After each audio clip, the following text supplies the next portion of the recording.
बिस्मिल्लाहिर्रहमानिर्रहीम अस्सलाम वालेकुम। ग्लोबल वीज़ा टिप्स के साथ मैं हूं बैरिस्टर मियां अमर अली। अगर आप गूगल में सर्च करें कि highest visa ratio from Pakistan Schengen country की, तो फ्रांस आपको नंबर 1 पर मिलेगा। यानी कि फ़्रांस की जो वीज़ा रेशो है वो पाकिस्तान में सबसे ज़्यादा है। और अब चूँकि फ़्रांस की अपॉइंटमेंट्स भी ओपन हो चुकी हैं, आप उसकी अपॉइंटमेंट भी हासिल कर सकते हैं, तो इसलिए मैंने सोचा कि क्यों ना मैं आपके लिए फ़्रांस के ऊपर एक अपडेटेड वीडियो बनाऊं और आपको बताऊं कि अगर आप फ्रांस जाना चाहते हैं तो उसका वीज़ा आपको कैसे ग्रांट होगा। आपने इस वीडियो को मुकम्मल ज़रूर देखना है ताकि कोई भी इंपॉर्टेंट पॉइंट जो है वो मिस ना हो जाए। और इसके अलावा जो इस चैनल के ऊपर नए हैं वो इसको सब्सक्राइब कर लें ताकि ट्रैवल से मतलब इमिग्रेशन से मतलब आपको इस चैनल से लेटेस्ट इंफॉर्मेशन मिलती रहे। फ्रांस एक शेंजन मुल्क है, बहुत ज़्यादा अमीर है और फेमस भी है। पूरी दुनिया से टूरिस्ट हर साल लाखों की तादाद में फ़्रांस का रुख करते हैं टूरिज़्म के हवाले से। पाकिस्तान से भी बहुत से लोग फ़्रांस जाते हैं टूरिज़्म के हवाले से। हर साल फ़्रांस की वीज़ा रेशो जो होती है वो दूसरी कंट्रीज़ के मुकाबले में अच्छी होती है। लेकिन हमने ये नोट किया कि 2023 में इसकी वीज़ा रेशो सबसे हाई थी और अभी 2024 में भी हम यही एक्सेप्ट कर रहे हैं। यही हमें लग रहा है कि इसकी वीज़ा रेशो सबसे ज़्यादा हाई होगी। लास्ट साल जो पिछले लास्ट 2-3 मंथ में मसला है वो ये था कि इसकी अपॉइंटमेंट नहीं मिल रही थी। अब चूँकि दोबारा से उसकी अपॉइंटमेंट स्टार्ट हो गई है, तो सबसे पहले मैं उसी का बताता हूँ कि आपने इसकी अपॉइंटमेंट कैसे हासिल करनी है, क्योंकि ये आपका फर्स्ट स्टेप है। उसके बाद फिर बताऊँगा कि कौन से डॉक्यूमेंट आपने प्रिपेयर करने हैं ताकि आपका फ्रांस का वीज़ा 100% ग्रांट हो जाए। देखिए जी, फ्रांस की जो अपॉइंटमेंट है वो आपको मिलेगी एईजी ट्रैवल सर्विस से।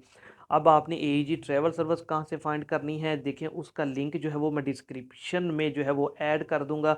आपने उस लिंक के ऊपर जाकर उनका एड्रेस ले लेना है और आपने पहुंच जाना है मंडे वाले दिन, सोमवार वाले दिन एईजी ट्रैवल सर्विस। अच्छा, जो अपॉइंटमेंट का तरीका कार है वो ये है कि पहले आएँ और पहले पाएँ।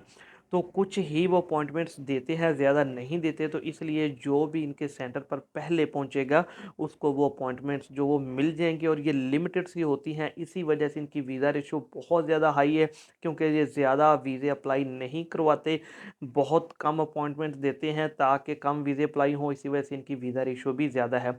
तो वो लोग जो ख़ासकर ओलंपिक्स के लिए जाना चाहते हैं फ्रांस के लिए, तो उनके लिए एक बहुत ही अच्छा और सुनहरी मौका है कि वो ईजी ट्रैवल सर्विस जाएँ, अपने डॉक्यूमेंट साथ लेके जाएँ, पासपोर्ट, आईडी कार्ड वगैरह, तो उनको वहाँ से अपॉइंटमेंट मिल जाएगी। जब आपको अपॉइंटमेंट मिल गई तो ये आपका फर्स्ट स्टेप कंप्लीट हो गया, क्योंकि अभी हम देखा जाए पाकिस्तान में तो कोई भी ऐसी एम्बेसी नहीं है चंद एक को छोड़ के कि जिसका आप अपॉइंटमेंट के बगैर जो है वो वीज़ा अप्लाई कर सकें। तो ये बहुत ज़रूरी है। अच्छा जी, इसके बाद अब आपने कुछ डॉक्यूमेंट्स प्रिपेयर करने हैं। सबसे पहले तो आपका पासपोर्ट है जो कि 8 मंथ तक वैलिड होना चाहिए। इसके बाद फिर नेक्स्ट आ जाएगा आपका आईडी कार्ड जो कि इंग्लिश में होना चाहिए, और साथ में एफआरसी। एफआरसी बहुत ज़रूरी है, मैं हर वीडियो में ये चीज़ बताता हूँ। ये आपकी टाइज शो करता है, तो इसलिए आपने उसको बिल्कुल भी मिस नहीं करना। न्यूली मैरिड हैं तो फिर आप साथ में अटैच करेंगे एमआरसी। अच्छा जी, फिर अब नेक्स्ट चले जाएँ तो फिर आपके बिज़नेस के डॉक्यूमेंट्स आ जाएँगे। अगर आप बिज़नेस करते हैं तो उसमें टैक्स रिटर्न्स आएँगी, 2 से 3 साल की टैक्स रिटर्न लगाएँ।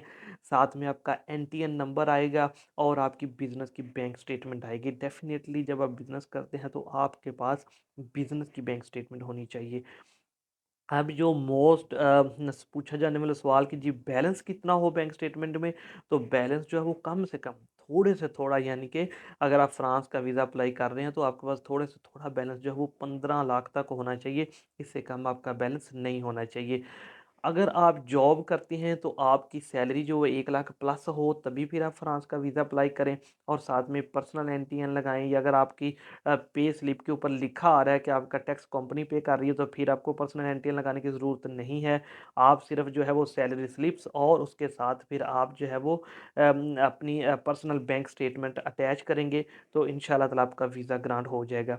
अच्छा जी, इन डॉक्यूमेंट्स के अलावा अब कुछ आ जाते हैं डॉक्यूमेंट्स जो आपने खुद से तैयार करने होते हैं, जिनमें आपका एक बहुत अच्छा कवर लेटर होता है। फ्रांस के लिए जो आपने ट्रैवल प्लान बनाना है उस पर आपने खुसूसी तवज्जो देनी है।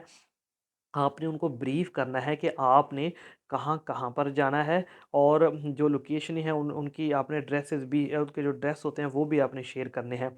अच्छा जी, इसके अलावा आपकी टिकट रिटर्न होनी चाहिए और साथ में होना चाहिए आपकी होटल की बुकिंग। कोशिश करें कि होटल की बुकिंग पेड लगाएँ तो ज़्यादा अच्छा है।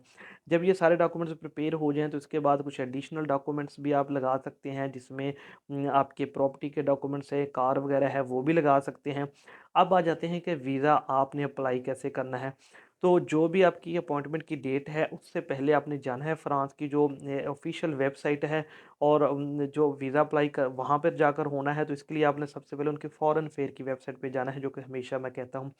फ़ॉरेन अफ़ेयर की वेबसाइट पर जाएँगे, वहाँ से वीज़ा अप्लाई के ऑप्शन पे जाएँगे, तो आपको ऑनलाइन ये एक फॉर्म देंगे फिल करने के लिए, वो आपने फिल करना है। उसमें पहले तो आपकी बेसिक डिटेल्स होती हैं, पासपोर्ट्स, आईडी कार्ड, आपका एड्रेस वगैरह। फिर वो आगे जाके आप पूछते हैं कि आप जा किस पर्पज़ के लिए रहे हैं, वो भी आपने वहाँ पे मेंशन करना है। आपकी जाने की डेट, आपकी वापसी की डेट, अकोमोडेशन कहाँ पे, तो ये सारी डिटेल वो आपसे ऑनलाइन पूछ लेगा।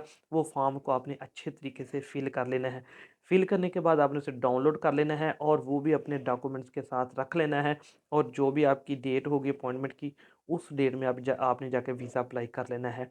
अगर आप चाहते हैं कि आपका वीज़ा 100% ग्रांट हो जाए, तो फिर आपने एक अदद जो है वो इनविटेशन अरेंज करना है। कोशिश करें कि इनविटेशन जो है वो बिज़नेस इनविटेशन हो।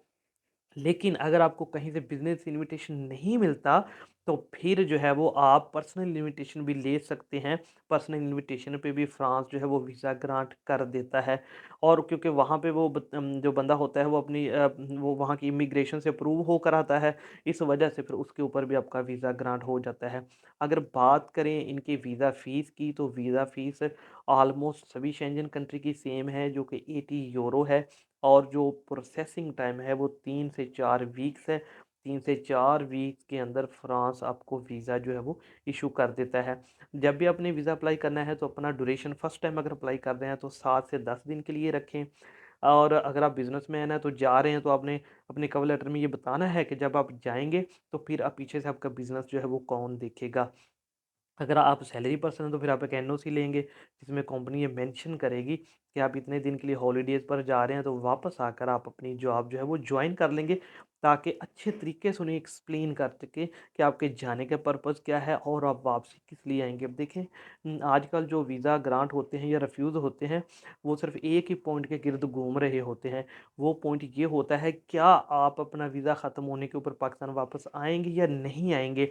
अगर इस चीज़ को आप जो है वो उनके क्लियर कर दें कि जी आपका तो पाकिस्तान के बगैर गुज़ारा नहीं है, आप वापस आएँगे, फैमिली के लिए आएँगे, बिज़नेस के लिए आएँगे, आपका एस्टेब्लिश बिज़नेस है, आपकी प्रॉपर्टी है, तो फिर 100% इंशाल्लाह ताला वीज़ा जो है वो आपको ग्रांट हो जाएगा। तो ये थी जी लेटेस्ट इन्फॉर्मेशन अपॉइंटमेंट के हवाले से, फ्रांस की एम्बेसी के हवाले से, उनके डॉक्यूमेंट्स के हवाले से, जो मैंने आप लोगों से शेयर की। मैं उम्मीद करता हूँ कि आपको ये वीडियो पसंद आई होगी। इसको आपने लाइक ज़रूर करना है और दोस्तों के साथ शेयर ज़रूर करना है। मुझे अपनी दुआओं में याद रखना है। इंशाअल्लाह ताला एक नई वीडियो के साथ मैं कल फिर आपकी खिदमत में हाज़िर होऊँगा। अल्लाह हाफ़िज़।